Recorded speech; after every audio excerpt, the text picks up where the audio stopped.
Doctor Rezan Sohel, যে মেডিকেলের আপনার সহকারী ডিরেক্টর নামে পদে আছে, আর একজন আছে আপনার সঞ্জয় স্যার।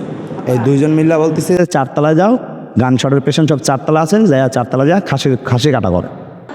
গত 28 তারিখের পর থেকে এখন পর্যন্ত জাতীয় চক্ষু বিজ্ঞান ইনস্টিটিউট ও হাসপাতালে চিকিৎসা সেবা বন্ধ রয়েছে।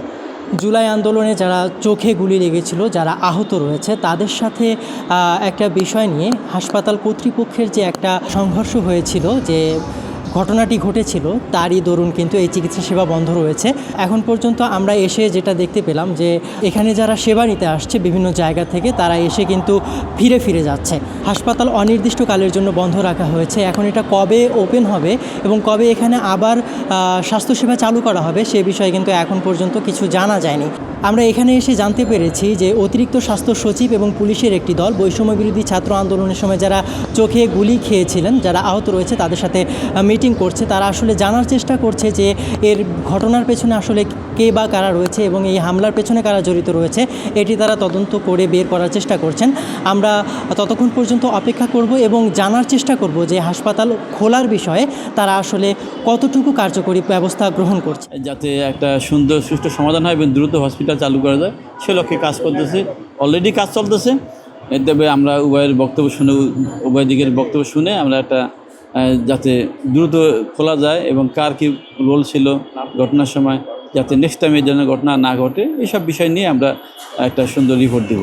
চিকিৎসার বিষয় তো চলমান প্রক্রিয়া চলতেছে এবং চিকিৎসা তার থেমে নেই। দেশে বিদেশে চিকিৎসা যখন যেভাবে এক্সপার্ট ডাক্তাররা অপিনিয়ন দিচ্ছে সে অনুযায়ী চিকিৎসা হচ্ছে, তো এটা চলতে থাকবে, এটা সমস্যা নেই। দোষী বিষয়টা একটা হলো ফৌজদারি অপরাধ, আরটা হলো যে আমরা এখানে তদন্ত হবে প্রশাসনিক। এই প্রশাসনিক তদন্তের ক্ষেত্রে প্রশাসনিক ব্যবস্থা হবে, আর যাদের ফৌজদারি অপরাধ তাদের বেলায় ফৌজদারি বিষয়ে ব্যবস্থা নেবে। এটাই সিস্টেম। তাদের কর্মবিরতির কার্যক্রম চলতেছে। তো এক পর্যায়ে কিছু ছাত্র ছিল 3-4 জন, তো তারা আর যারা সাধারণ পেশেন্ট ছিল তারা বলতেছে যে আমরা কর্মবিরতি মানি না। তো পরবর্তীতে হসপিটালের স্টাফ এবং আপনার আনসার তারা যৌথভাবে স্টুডেন্টদেরকে মারা শুরু করে।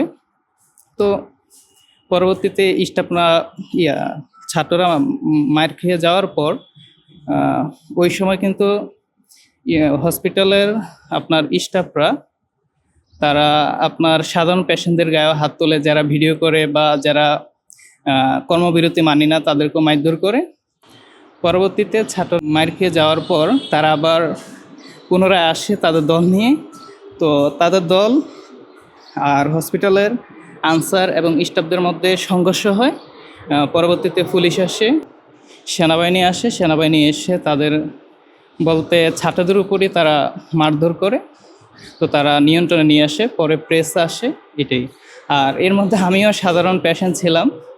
তো আমি আসার পর দেখতেছিলাম যে কর্মবিরতি চলতেছে, সে কারণে সবাই ভিডিও করতেছিল, আমিও ভিডিও করতেছিলাম। তো আমার ফোনটা হসপিটালের স্টাফরা নিয়ে গেছে, আমাকে বলতেছে এই ভিডিও করস কেন? আমি বলতেছি আমি আর ভিডিও করব না, আমার ফোনটা পরে নিয়ে গেছে। তো আমি ফোন ছাড়ছি না দেখে তারা আমাকে রোলার দিয়ে কাঁধের মধ্যে অ্যাটাক করছে এবং মাথার মধ্যে, কিন্তু কাঁধের এখান দিয়ে ফেটে গেছে। পরবর্তীতে আমি টিবি হসপিটাল থেকে ইমার্জেন্সিতে গিয়ে মাস আগে অপারেশন করছি। আজকে আমার ডেট ছিল, ডাক্তার দেখা গেল। আমি টঙ্গী থেকে আসছি, সকালে আইসা দেখি এই অবস্থা। এখন আমার চোখের অবস্থাও ভালো না, চোখ ইমার্জেন্সি দেখাবার দরকার, অন্য মেডিকেলে দেখাইতেও পারতেছি না, খুব একটা বিপদের মধ্যে আছে। আমি জুলাই মাসের 18 তারিখে গুলিবিদ্ধ হই রামপুরা টিভি সেন্টারের সামনে বসে। ওই দিনকা মেনত হয়েছে ডাক্তাররা কর্মসূচি ডাক দিছে। আমরা ছিলাম ঘুমে, মানে আমাদের রাত্রে ঘুম ক্লিয়ার হয় না, চোখে যন্ত্রণা, চোখের ব্যথা, নানান রকমের চিন্তা থাকে। মানে প্রথম রাত্রে আমাদের ঘুম আসে না, আমরা ধরেন শেষ রাতের দিকেই মানে প্রতিদিন ঘুম আসে আমাদের, মানে নানান রকমের চিন্তার ভিতরে। মানে আমরা ওই দিনকে সকাল 10টা বাজে ঘুমের থেকে উঠি নাই। আমার ওয়াইফ আমার ডাক দিছে যে ডাক্তাররা কর্মসূচি ডাক দিছে, ওনারা কাজকাম সব বন্ধ করে নিচে আন্দোলন করতেছে। আমি আবার আমার ওয়াইফকে বললাম যে ওনারা আন্দোলন করতেছে, করুক, ওনাগত দাবি থাকতে পারে, কারণ কত লোকের কত দাবি আছে, যে রিক্সাওয়ালা, ভ্যানওয়ালা, দিনমজুর সবাই এই যে 5 আগস্টের পরে আন্দোলন নামতেছে, তো ওনাগত হয়তো কোনো দাবি থাকতে পারে।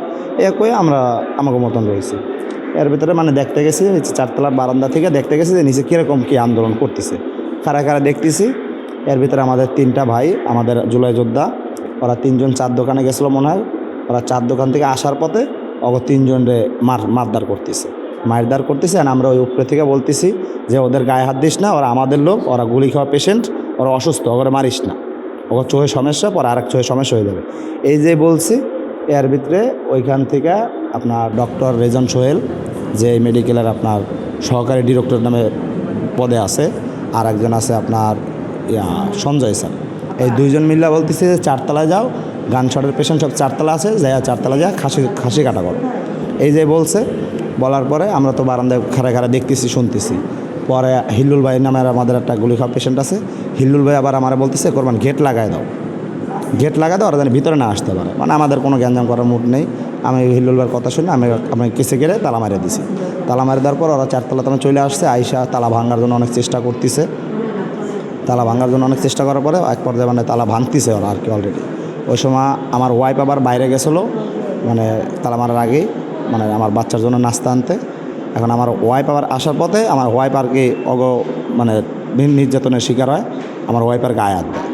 এক পর্যায়ে 2জন নার্স, একজন আয়া, এই 3জন মিলে আমার ওয়াইফের গায়ে হাত দেয়। আমার ওয়াইফ আর কি বললো যে আমার গায়ে হাত দিছে।